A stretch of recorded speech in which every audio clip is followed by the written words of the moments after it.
What is your best joke? Story 1.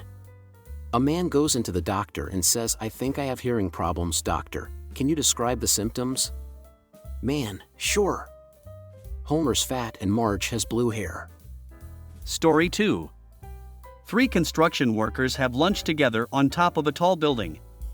The first one opens his lunchbox and goes, "Another tuna sandwich? I eat tuna sandwich every day. If I have to eat another tuna sandwich, I'm going to jump." The second one opens his lunchbox and also goes, "Man, another turkey club sandwich. I can't stand it anymore. If it's the same tomorrow, I'll jump." The third worker opens his lunchbox, sees a meatball sandwich, and like the others he says he'll jump if he has to eat another meatball sandwich. The next day the 3 men open their lunchboxes. The first one got a tuna sandwich. He writes a goodbye note and jumps. The second got a turkey club and does the same. The third sees he has a meatball sandwich and follows them. At the funeral the wives of the 3 men meet. The first one weeps and says, "If only I had known. I would have made him something else." The second wife is angry and goes, "He never told me he wanted something else. If he had just talked to me." They notice that the third wife just looks sort of confused, so they ask her what's wrong. She replies, "I just don't get it. He always made his own lunch." Story 3. Man goes into a butcher's. Asks, "What happened to your assistant?" Butcher replies, "Fired him."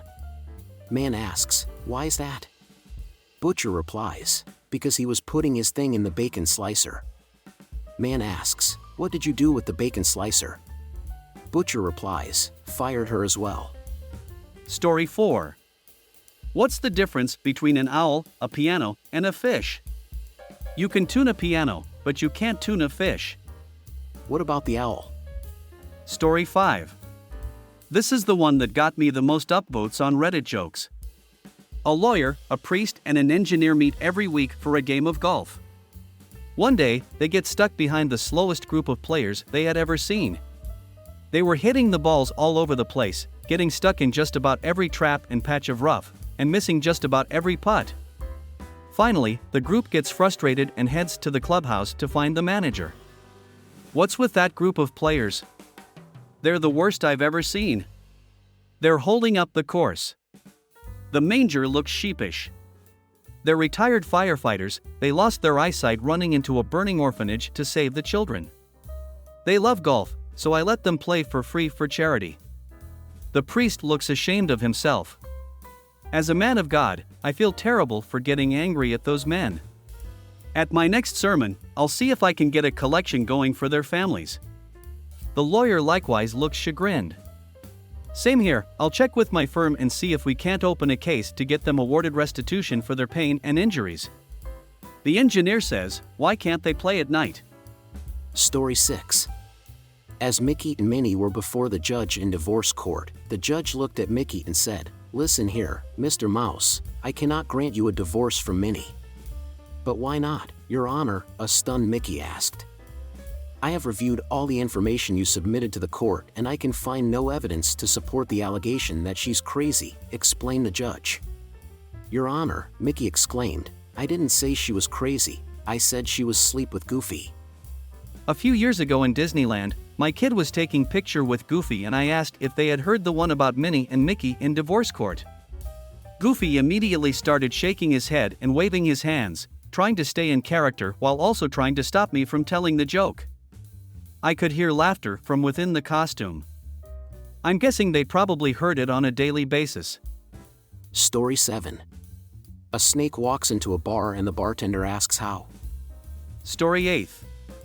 It's kind of a long one but a good one.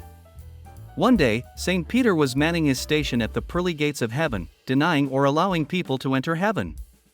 Eventually, a guy comes up and starts talking to Peter, and Peter says, "Tell me about the day you passed away."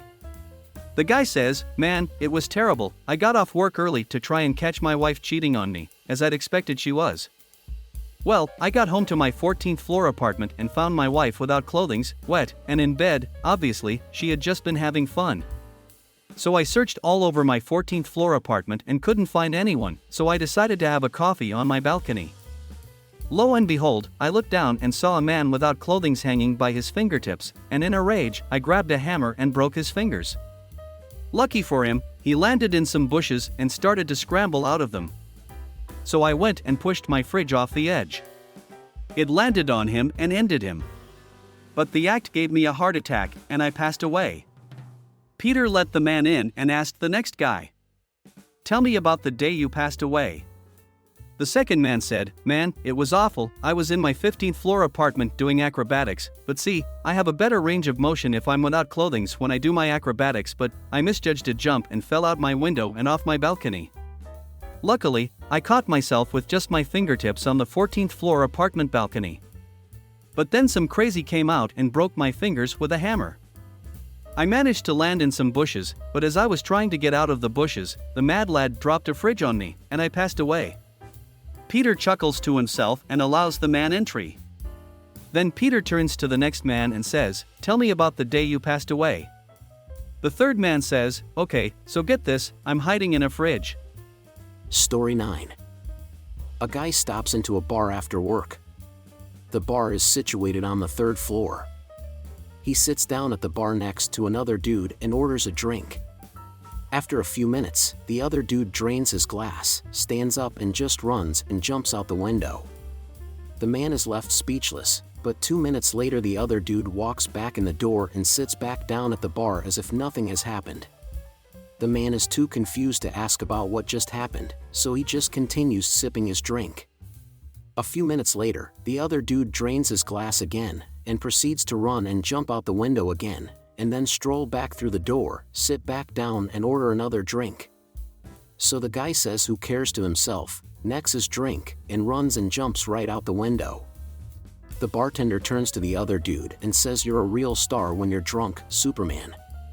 Story 10. Don't remember where I heard this from, but I copied it to my phone years ago and it still makes me cry. The Boston Symphony was performing Beethoven's Ninth. In the piece, there's about a 20 minutes long passage during which the double basses have nothing to do. Rather than sit around the whole time looking stupid, some bassists decided to sneak off stage and go to the tavern next door for a quick drink. After slamming several drinks in quick succession, one of them looked at his watch. "Hey, we need to get back." "No need to panic," said a fellow bassist. "I thought we might need some extra time, so I tied the last few pages of the conductor's score together with string. I'll take him a few minutes to get it untangled." A few minutes later they back to the concert hall and took their places in the orchestra. About this time, a member of the audience noticed the conductor seemed a bit edgy and said as much to her date. "Well, of course," said her date. "Don't you see? It's the bottom of the ninth, the score is tied, and the bassists are loaded." Story 11. This woman goes into a funeral home to make arrangements for her husband's funeral. She tells the director that she wants her husband to be buried in a dark blue suit. He asks, wouldn't it just be easier to bury him in the black suit that he's wearing? But she insists that it must be a blue suit and gives him a blank check to buy one. When she comes back for the funeral, she sees her husband and he is wearing a beautiful blue suit. She tells the funeral director how much she loves the suit and asks how much it cost. He says, "Actually, it didn't cost anything." The funniest thing happened. As soon as you left, another body was brought in, this one wearing a blue suit. I noticed that they were about the same size, and asked the other widow if she would mind if her husband were buried in a black suit. She said that was fine with her. So, I switched the heads. Story 12. Not my best but my favorite because my grandpa would tell it to everyone. And I miss my grandpa a lot. How do you catch a bear? Dig a big hole and line it with ashes. Put peas all around the edge of the hole. When the bear goes for a pea, kick him in the hole. In my FB memories, it was 10 years ago today that we lost my grandpa. No wonder I've been thinking of him. I posted this joke for him on this day, in my memories.